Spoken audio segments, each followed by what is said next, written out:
Filipa. Hello, Filipa. Guilherme, Joana, Fradique, Ana.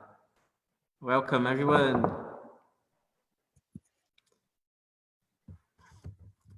We are live.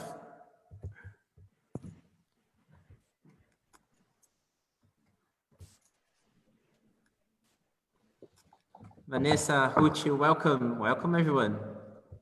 So we are going to give a few seconds for everyone to join the Zoom meeting.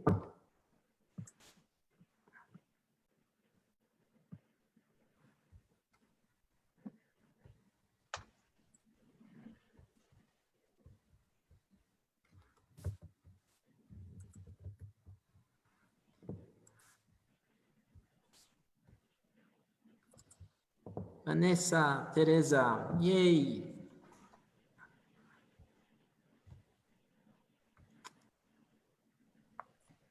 Danny, if you'd like to start. Yeah, just waiting a couple minutes more to see if anyone else is joining. Well, welcome everyone. My name is Daniel Santos. I'm the co-founder of Service Design Portugal, and it's a great honor to be, this is actually a premiere for me, it's a debut. I never hosted, I never facilitated a panel online, so bear with me if I make something that is a bit rookie or unexperienced. So I'm sharing this experience with you. As I was saying, it's a great honor to be here. Thank you, Fernando and Startup Portugal and Levagan for the invitation. And it's also a privilege to have such a great panel of experts. We had a last minute setback with Carlos, who daughter of 11 months entered the hospital yesterday at 1 a.m. Well, nowadays, anything related with fever, it's pretty scary. So hang on, Carlos, all the best for your daughter. It's a shame you cannot be with us. But we have same level replacer, Sofia Pérez, also from Service Design Portugal. And Marta Ferreira is also joining us. And Diogo, Felisberto. And probably we'll start. I'm a bit informal and casual, so I just think it's better to hear the people introducing themselves briefly, so we get to know a little bit more of their background and why they joined today and what is their expectation for today's panel. So probably Marta, can you start? Yeah, by sure. Introducing yourself? Of course. It's a great pleasure to be here today with everyone, and thanks for everyone that's watching this live and everyone that's joining us on this panel, and obviously for you guys for organizing it and inviting us. So as Danielle said, my name is Marta Ferreira. I'm the partner and director of strategy of a firm called Rival Strategy, based in London. And the work we do at Rival is mainly focused on bridging the gap between the strategic imagination of organizations and operations and logistics and how they implement and organize that imagination. The type of clients that we work with really range from intergovernment organizations to startups to cultural institutions, and we're also quite involved in different educational and academic venues. So namely, right now, I still teach at the Royal College of Art within the Service Design department and course, and we occasionally also teach in a few other institutions like the Strelka Institute of Media and Technology, and also within different courses at the Royal College of Art. I think that gives you a very brief introduction of who I am, and then hopefully during the panel we'll get to know a bit more about each one of us. Yeah, it's quite impressive, Marta. Thank you so much. Probably Sofia, can go next. So hi everyone, I'm in the place of Carlos. I hope to be so good to giving some perspectives as Carlos will be. So I'm co-founder with Daniel of the Service Design Portugal community, and I work in the public sector as a service designer and head for innovation in the city of Porto.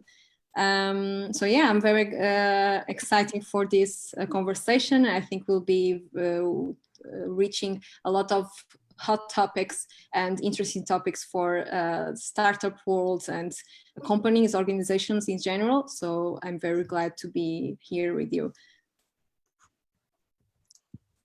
All right, thank you, Sofia. And last but not least, Diogo, can you let us know a bit more about yourself? Yeah, sure, Daniel.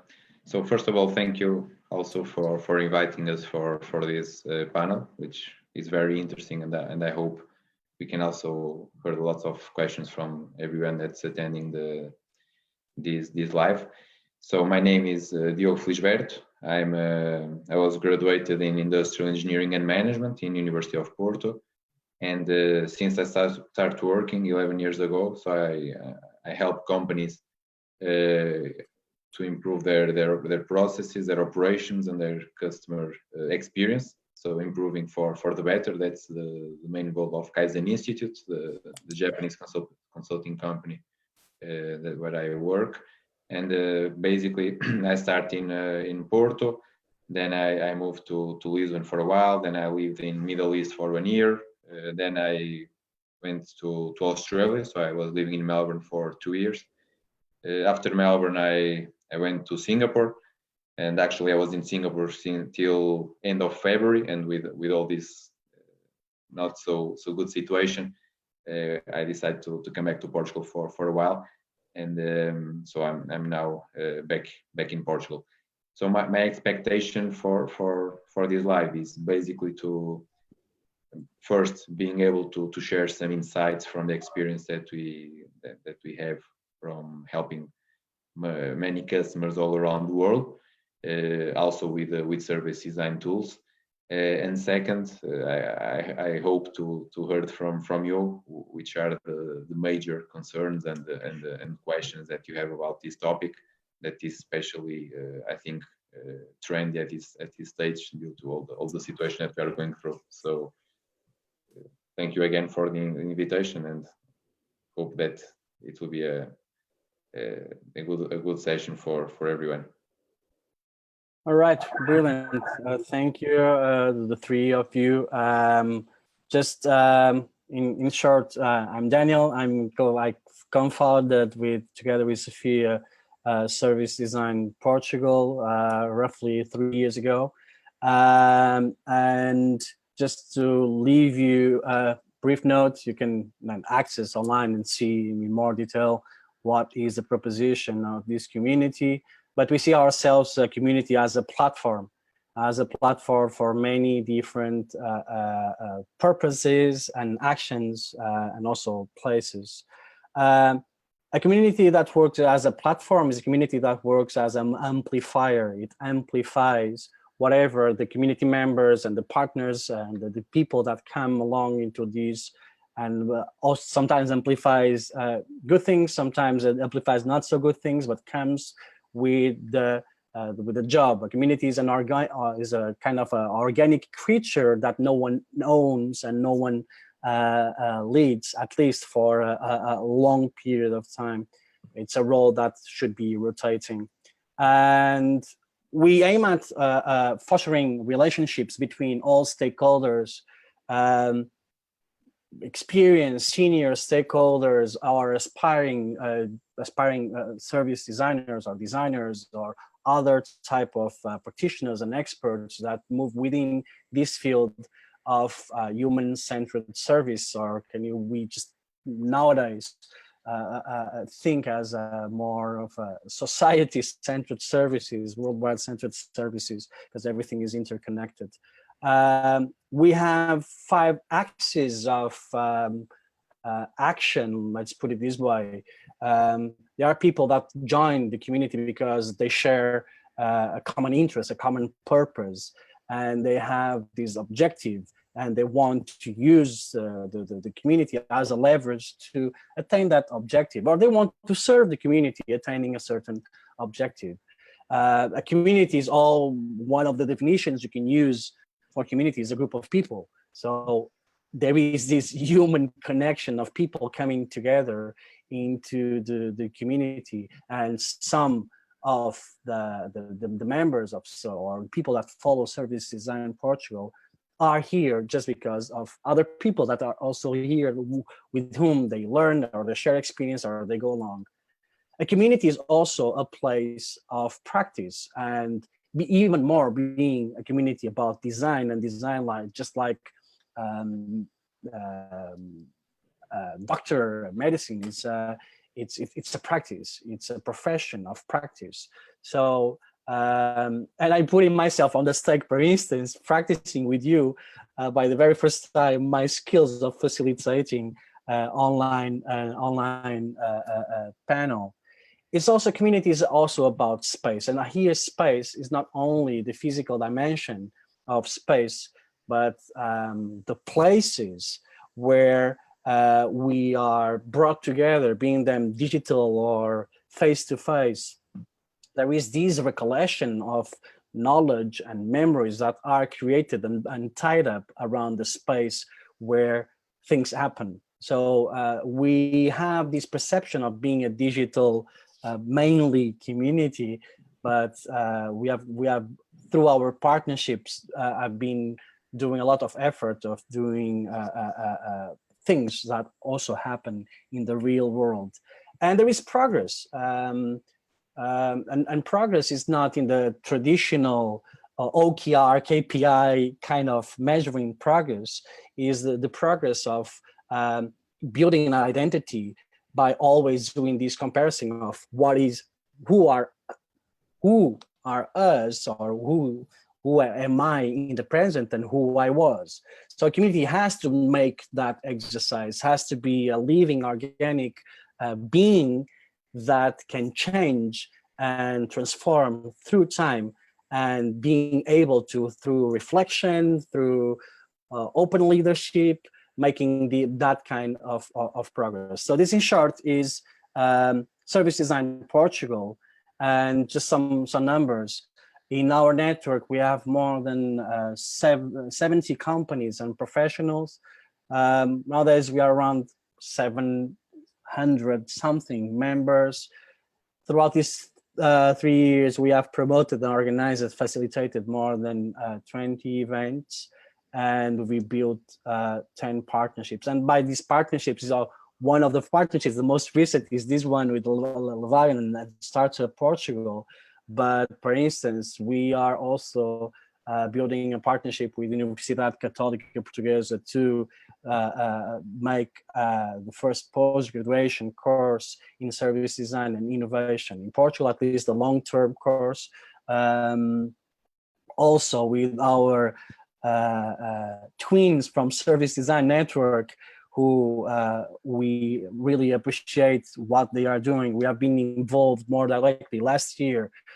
This year we decided to open way to different practitioners, but we are always enthusiasts of their offer.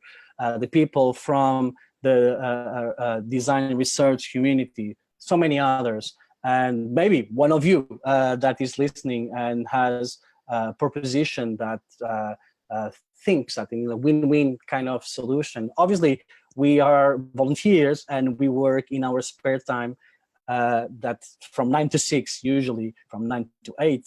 We are extremely busy, but we do this for passion, and passion by one of the main topics, or the main topic that brings us here today, that is service design and innovation. So probably I'll stop now sharing the screen just to see our pretty faces. I think Fernando already introduced some of the housekeeping rules. If you have any question, please use the chat. The Q&A probably is not that handy. If you have any question that you would like to put to our panel speakers, please use the chat. At the end, we'll have some Q&A time, and we'll select openly the questions that are there. But we have prepared also, because this is a panel, and I think it's how it works. We have prepared also some questions that we would like to invite our speakers to go through, and probably the first one, and that's why I managed by the very first time have a presentation that doesn't last 3 hours and 300 slides. The first one is the $1 million question that might be puzzling some of you, and I would like to invite Marta to answer it. Marta, what is a service at this core? We're talking about service design, but what is a service? What are we actually designing? Yeah, so I think, to be honest, like the best way to attempt to address that question is to stay really close to the dictionary and understand that by definition, and to put things quite simply at least, a service is an act that's performed on someone else's behalf. You know, it's like we can look traditionally at professional services like legal services. You know, like it's an act that's performed on someone else's behalf. We can also look at things like Uber or whatever we want to consider a service. But I think that's the definition that I'll stand by, really, is, yeah. Okay, and what would you consider to be, and feel free, Sofia and Diogo, to tap in and whenever you want to give any contribution. What are the main challenges that working in services or organizations that provide services might face if they don't have the understanding of the key principles of what is designing, conceiving, maintaining, implementing a service? What are the traps that they might face? It's a very interesting question that we could organize a 3-month course around. So I'll try to keep things succinct and also give everyone the opportunity to fill in. I think some of the traps, or perhaps let's actually focus on the challenges first, because I think traps will be slightly different and will require a slightly different attention and an observation. I think in terms of understanding the challenges, obviously there's different levels of that challenge for any organization, regardless of their size and context. I think the typical first challenge for most, even if you're talking about a pure service organization, is understanding that what they are doing is delivering a service. So it's understanding their day-to-day as the provision of a service. And this is almost the steps of Alcoholics Anonymous. So we can go on steps. The first one is recognizing that you have a service. The second one, I think, starts to be understanding what that actually means. So how does that provision of that service connect with the operations of their business and connects with their day-to-day role? I think for most companies that are within that space, one of the challenges, obviously, we're talking about companies, some of them that are already quite successful, right? And that has been a successful model since their incubation almost, or their inception, that I think it can take some time to understand, that it is a service, and then to understand what are some of the traps or some of the pitfalls that exist within the service, and how can they better understand their audience as well, that being customers or users and the people within the organization. So I think it's really, if I was to summarize, to keep things succinct, if I was to summarize one of the core challenges is, again, understanding what they're doing as a service and understanding the implications of doing so. Because it can get really abstract. When we are in looking at more mature economies and correct me, Diogo, if I say something that is not correct, but in more mature economies of Western societies, at least 2/3, 3/4 of the economy is based in services, but very small part of these, the organizations working in those in that ecosystem of services approaches services in end-to-end way. And speaking of that part of the organizations, I would like to poke Diogo and ask him from his point of view, how organizations are facing the business and society challenges in their multiple level of complexity and impact towards the use of innovation to service improvement. Meaning, if one, they have to like Marta saying, recognize they are providing a service like Alcoholic Anonymous, how can, after that step, after recognizing that they have a service, how can they use methodologies, different methodologies towards innovation and service improvement? Yeah, it's also a very interesting question. So we are now living in a world of disruption. So it's sanitary disruption with COVID-19, is commodities disruption with the changes in oil prices and all the commodities usage. Is disruption, climate disruption with CO2 emissions and global warming.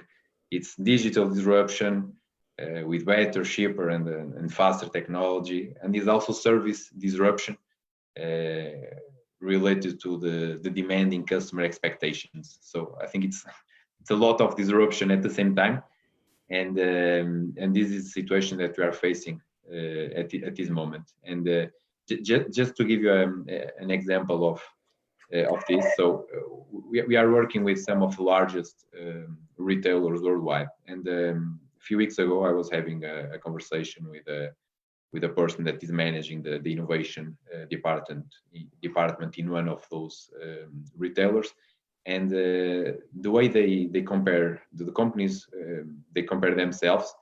We are talking about Uber, we are talking about Netflix. So we are talking about companies from completely different business activities from retail, and the question is why is this happening? And actually to understand why is this happening, we need to understand that, or their explanation for this is, although they are not competing with these companies directly, those are the companies that are shaping and changing customer perception in terms of service. So if Uber or Netflix, if they raise the bar, if they raise the service expectation for a specific customer, this customer will be, his perception will be changed forever. So it doesn't matter the kind of service that he's consuming, but his expectation will be higher than before. And as a retailer, they need to follow. They need to follow. Otherwise, they'll be disrupted from the market as well. So this is a very interesting new reality for most of the companies, and explains, in my opinion, a lot how are specifically more legacy companies dealing with innovation and the kind of players that they are competing with in terms of innovation, service design, and delighting customers. On the other side, and also answering your previous question in terms of the challenges and the traps on the service side. So we face this challenge since our day one, because when we start working with companies, the economy was a bit different. So the economy was not 80% or 75% services, it was 80% industry. And in industry is a bit different, because you have a product. If you have a product, you can see the product, or you can taste the product, you can smell the product. So it's a bit more simple to see the flow and to see the impact in the service that you can be providing. But once you are talking about services, it is a completely different story. So you cannot see exactly. You cannot store a service, right? You don't have a warehouse where you store all the services and you go there and pick them. some of them you can visualize parts of the service, but some of them you cannot even see the service itself. So I think this is one of the challenges, especially for people who are designing services. So you cannot see it, so it's a bit harder to even to discuss and understand how to delight the customer. And this leads me to the second topic, which is the value added. So most of the time when we are developing a service, the question number one should be, what is the value added for our customers? So how can we delight the customer? And every time we are having a difficult conversation or negotiation in terms of what should be done or not, this question helps a lot to focus on the basics. So what you mean by customer? Let me tap on you. Who are you referring to when you say customer?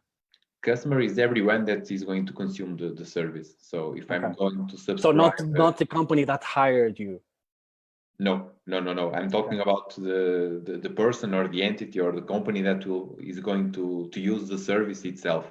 So as a customer, I have some expectations, and for anyone that is designing a service, understanding those expectations, that's what we call value added. Is critical to design a good service that will delight the customer. And lastly, is how to measure the success of this service, because sometimes we believe we are delighting the customer and providing a very good service, but once we start listening to the customer or measuring in any way, we realize that we don't have such a great service as we were expecting. So I think those three topics, so visual, the value added, and measurement, are three important topics and challenges for anyone that is either designing or even consuming a service. Yeah, it's a really fascinating and really well brought. Thank you, Diogo. And there is something interesting that was across your explanation was the effort of not, although it can become a narrative meta conversation about what is the service and the intangibilities of the services, you always try to anchor it in concrete and simple terms in order to make it more sensible and comprehensive. And there is this, I think, well, I'm a moderator, I should not have an opinion, but nevertheless, I think there is one of the traps is the fascination we have for narratives and replacing narratives. And now is the narrative of service design. Probably 10 years ago would have been another narrative, and what you said really I can really resonate with it, because it's about being demonstrative, and it's about measuring, and it's about making it visual, and it's about identifying where is the value. And speaking about value, and because service, and we are seeing how interconnected the world is, we are feeling it in our skin. I would like to provoke Sofia with a question about if we are so interconnected, value can also be so interconnected. So how do we create not one simple value stream, but an ecosystem of value? And how can service design can help companies understand the importance of having these end-to-end, I'm going to use these words, although I think it's a big word, holistic understanding of service providing. How can really service design across an organization that provides a service can help doing this? Yeah, so I think we have different companies that understands very good have different perspectives. They can have a perspective of product, they understand very well the product. They can have a perspective of service, they understand very well the service. In the case of public sector, they don't have the product sometimes is a form, so they understand very well the actions of the service. and well, you have some other perspectives. So I think the value here you can see in different ways, and you need to catch, and services have that capability to catch and understand from each organization, each company, what type of value they really understand, and for them, from that side, you can grow and give them a more holistic understanding of different kinds of values that you can deliver. So we are talking about, well, we have technological value, so the products sometimes can be technical or technological or not, but you have that kind of value that you can deliver through having good platforms, good infrastructure, good data, and that can bring a lot of value into the product, and of course in the service and in the experience that you are delivering to the end users, and of course the experience that you are delivering in the people that are creating the service, delivering the service. And also you have the value of people, so understand how can we deliver intangible value to the people, and services that also gives a lot of, or concentrates a lot of time on this to understand how we can deliver value to the people that is not tangible, that is not products, that is not money is experiences, desires, is behaviors. And also in terms of strategic business goals, the sustainability and reliability of the service. So how we can deliver value, not only right now, but during the time, how we can sustain the value delivered during for the end users and also for the company. So I think when we are approaching a new organization, we need to understand what they really understand, what they are their business. Their business is product, their business is service, their business is technology, is people, is numbers. What they are, the value they really value the most, if I can say. Yeah. So from that, I think a service designer needs to catch that and give them the main plan, main vision, with of course having human-centered approach on that, and having a co-creation methodology in place to give them a more understanding of other different values that they can deliver.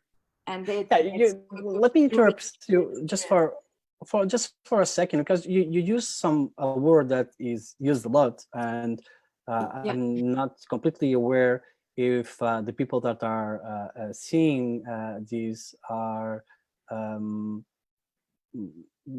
know what exactly is.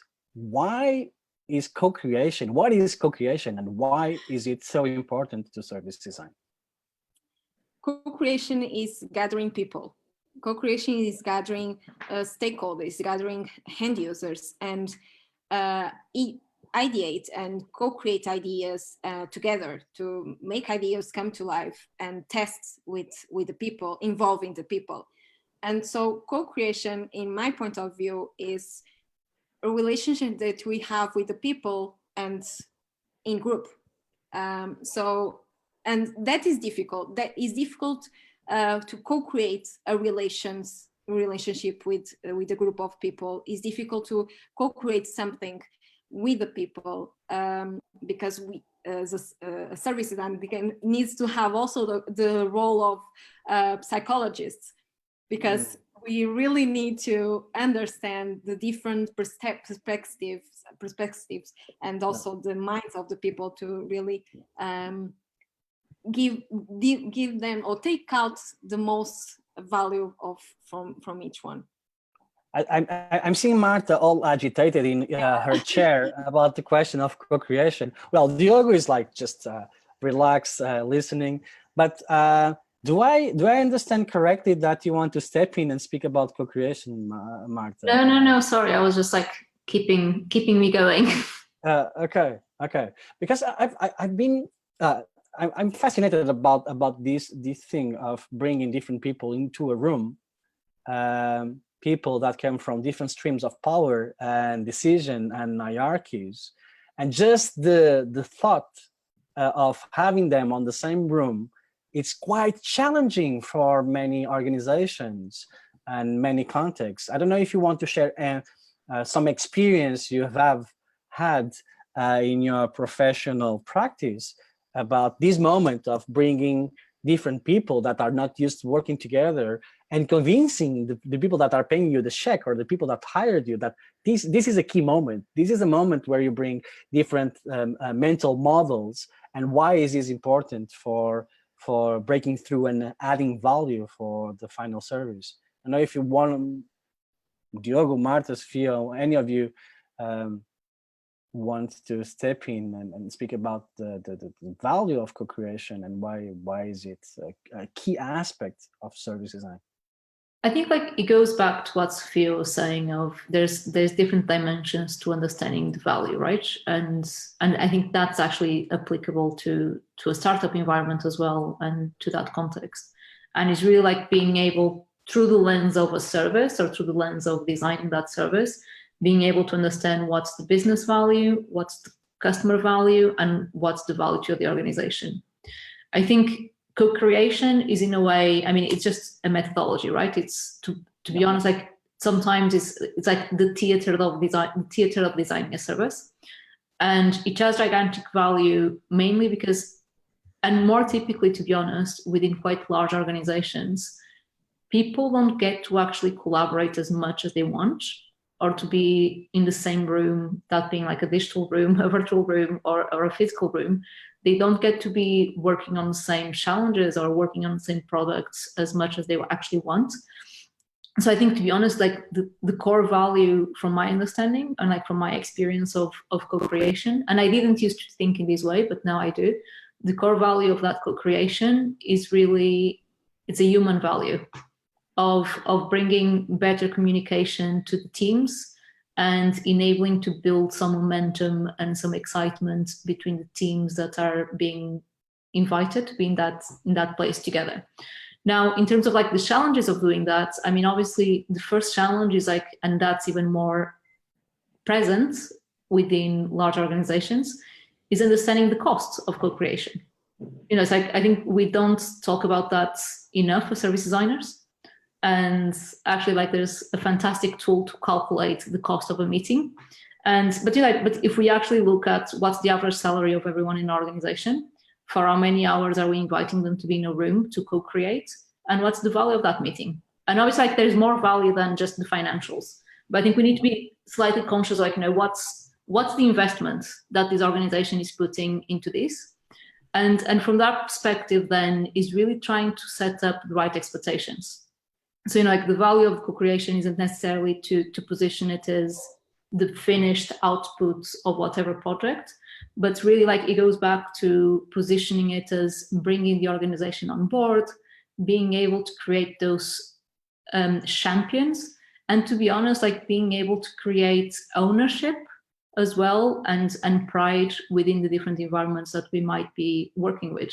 And I think that's even more relevant actually within like a startup environment as well. I think adding to that, be able to bring awareness between each other, because sometimes when we talk about large organizations, 300 people in a building that never see each other, but they work for the same goal, we yes. suspect.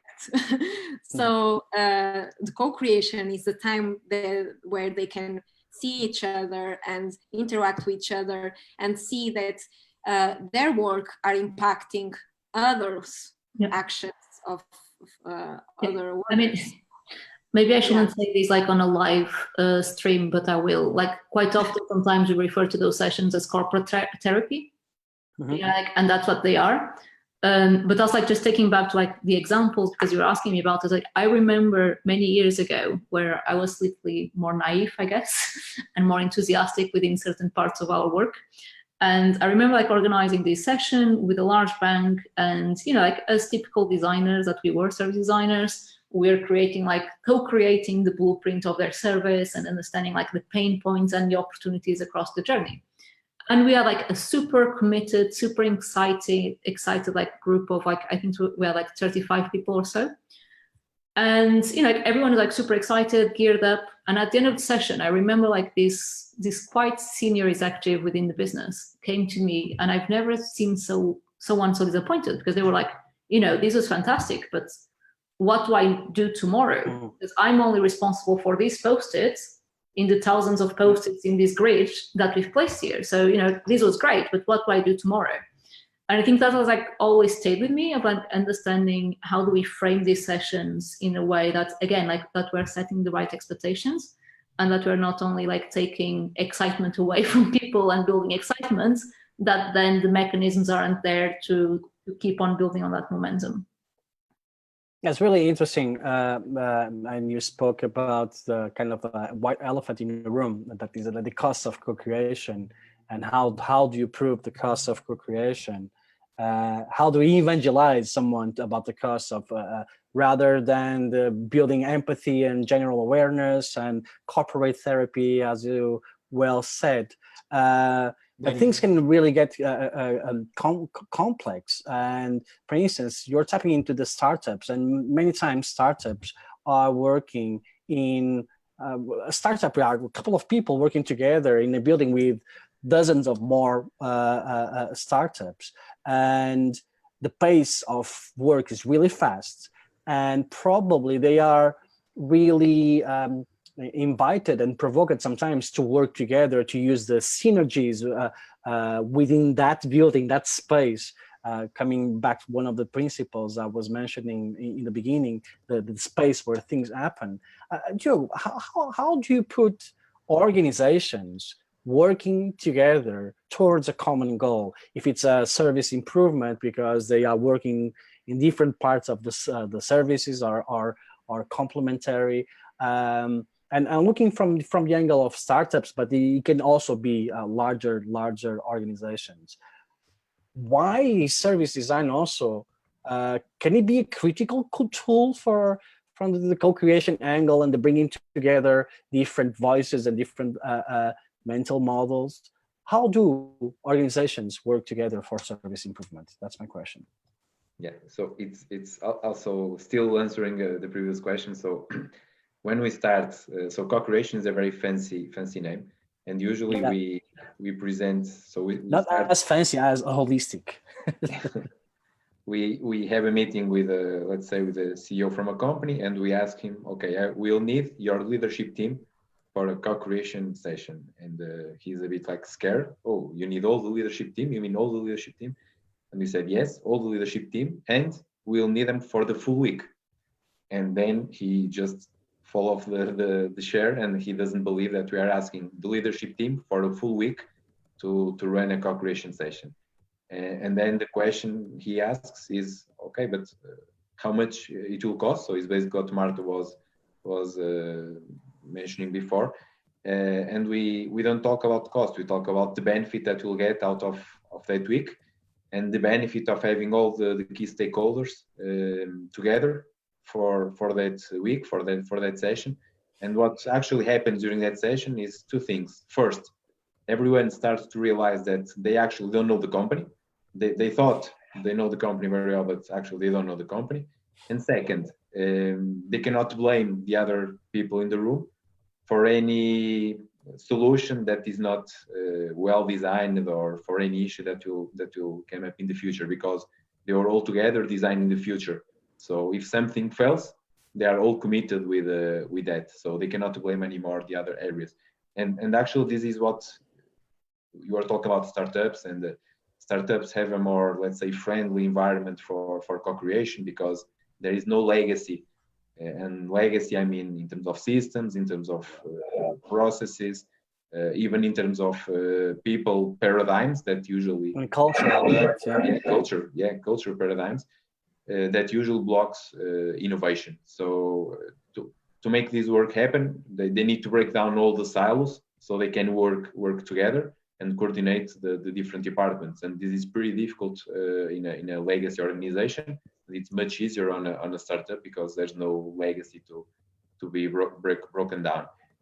But it's also interesting to share that the first attempts of co-creation and also extending co-creation to some other stakeholders and even customers and suppliers was probably the automotive industry, because a long time ago they started to work with suppliers because they had the need to develop to streamline their processes in order to get more profit out of the business, and they had to work with suppliers to develop their processes, and usually in the automotive industry they have a large dominance towards the suppliers, because usually like an automotive company they deal with many suppliers, but the suppliers deal with few customers. So it was easy for them to do that. But if we go to other industries, it's not as easy as in the automotive, because the power of the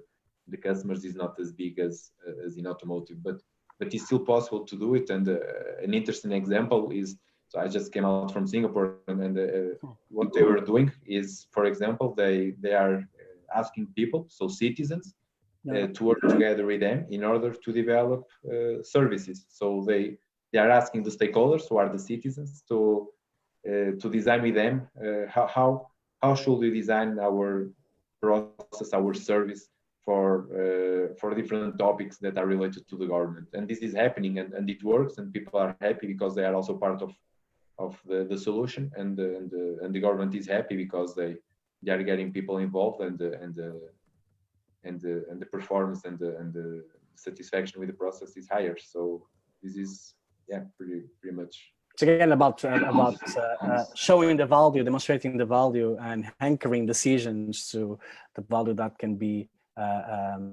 generated. And in these terms, satisfaction, using it as a value metric. I'm getting worried about time. So many questions I have here that I would like. There is one because of I'm assuming many of our audience are coming from the startup background, and we have a lot of questions coming up from the panel. But I would like at least one of you to answer. Whoever wants, probably Marta, Sofia, Diogo, what is the value that service design can bring to startups? And just probably starting by an example that you know, and then explaining why do you think it's a good example, and why does it bring value? Yeah, so I think, to be honest, like it's quite connected with some of the things that we've already explored in terms of like understanding the value as the combination of what is customer value, which then implies like knowing who your customer is and knowing who your user is, and understand like that ecosystem of value, the value for the organization, that being like the startup, and the value for the business as well. I think the value that can be the edge within that environment, and to be honest, like I think it can actually connect with one of the questions that we had in the Q&A in terms of evidence-driven, is multi-level. Once again, I think the value of service design is helping startups understand the value of what they're creating. Not only understanding the value, but understanding how to produce, how to augment that value, and how to connect within an ecosystem. So that actually like starts from some of the work we've done, for example, with a startup within real estate, and been looking at how do they actually position themselves, because like they can position themselves as a product organization, they can position themselves as a service organization, like how do they position themselves? Sorry for stepping in, Marta. Sorry for stepping in, because some interesting provocations are showing on the chat, and people, I hear these very, very often, people that actually don't know the process. They are aware, they are well-trained professionals, and they are in a company that doesn't know where to start. So, and this is I'm going to mix Daniel Eisenberg, hi Daniel, question that he's asking you, he's saying, "Olá Malta, in your opinion, how ready are Portuguese organizations to evidence-driven and customer-oriented approach?" And this partially answers Ruth Castanheiro provocation, that was the last one, about small and medium-sized enterprises, how to get started. So, how how do I, lonely ranger inside an organization, start applying service design approach? I think just trying to quickly answer that question. So we need to start with value. So if we have a problem, that problem should be measured. And if we can measure the problem, we can apply any tool we want. And of course, service design will help us with many situations.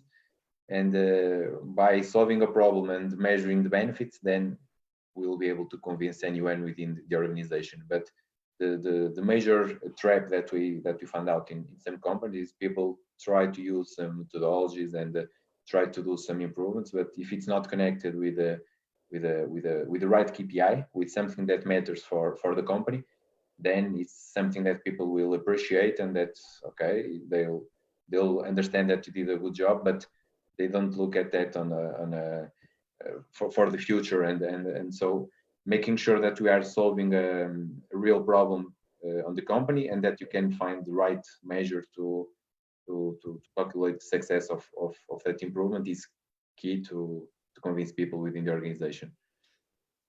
Okay, show me the money kind of approach, and follow the money kind of approach. Adding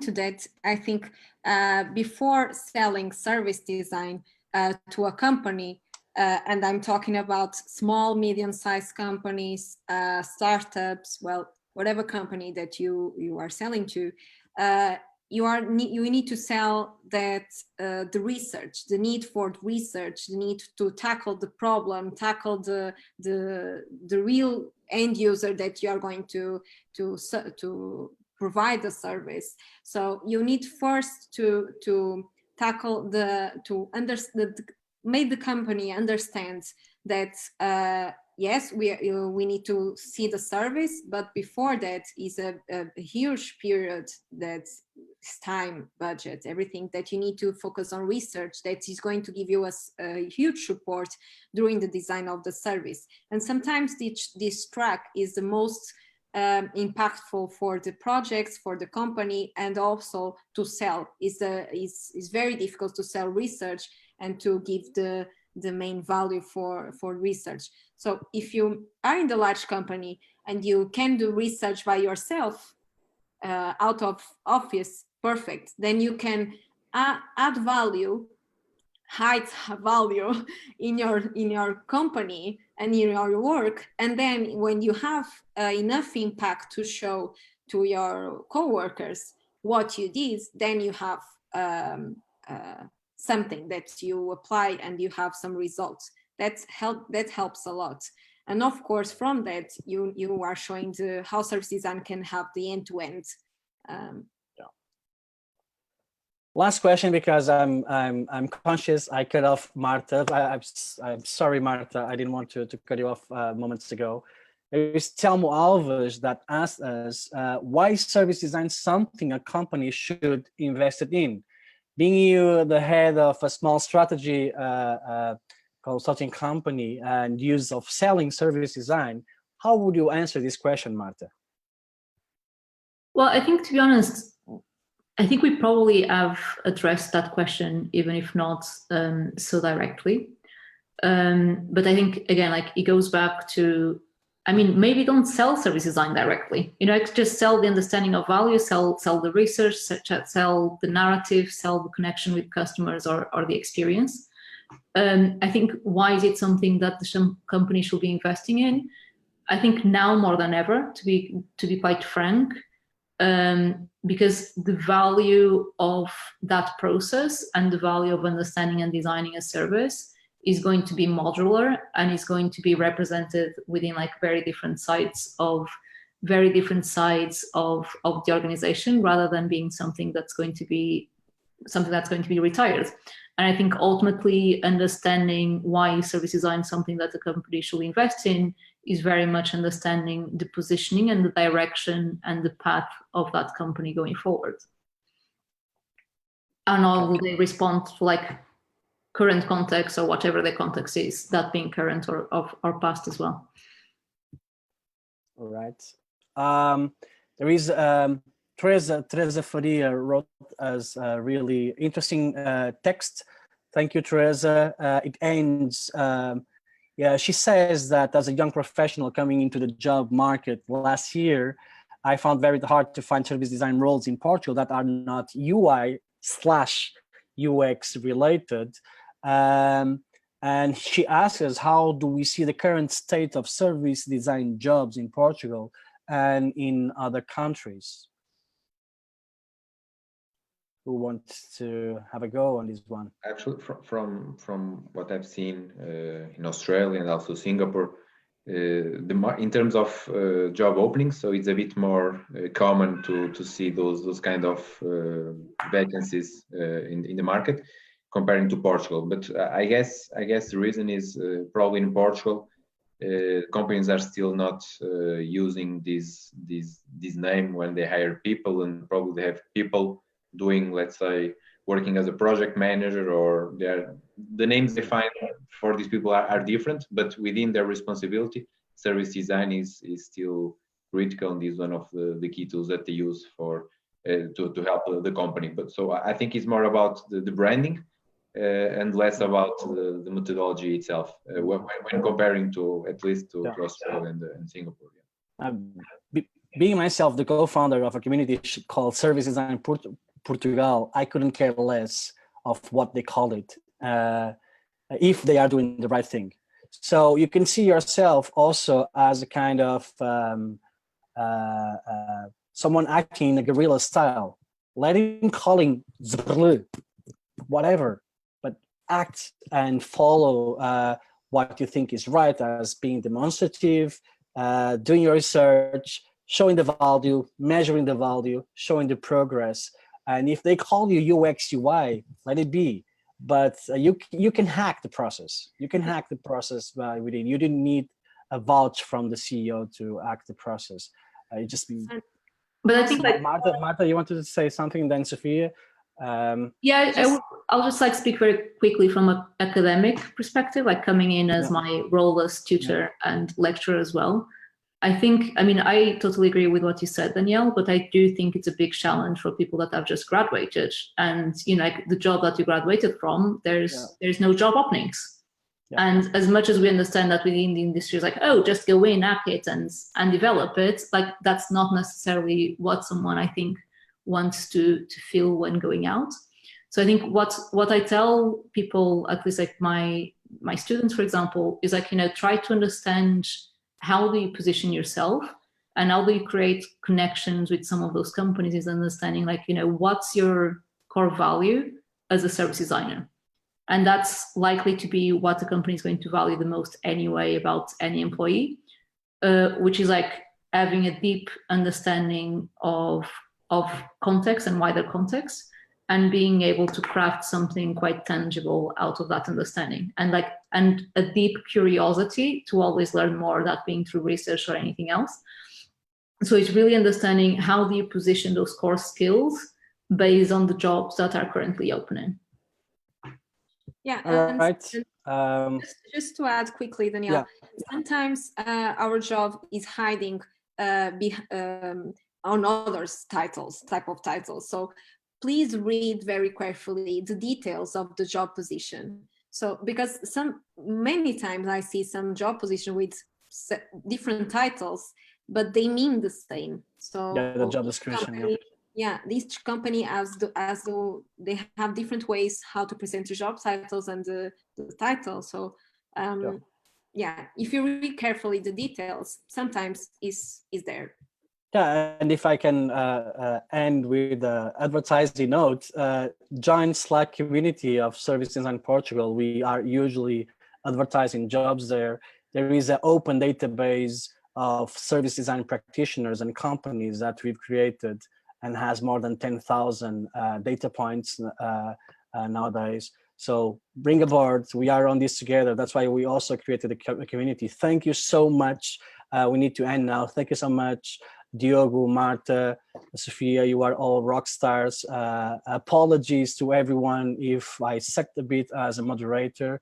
Give me feedback. Feedback is a gift. I will only say thank you, and see you next time. And stay safe and stay healthy. Thank you Thanks, so everyone. much. Thank you, everyone. Bye. Thank you.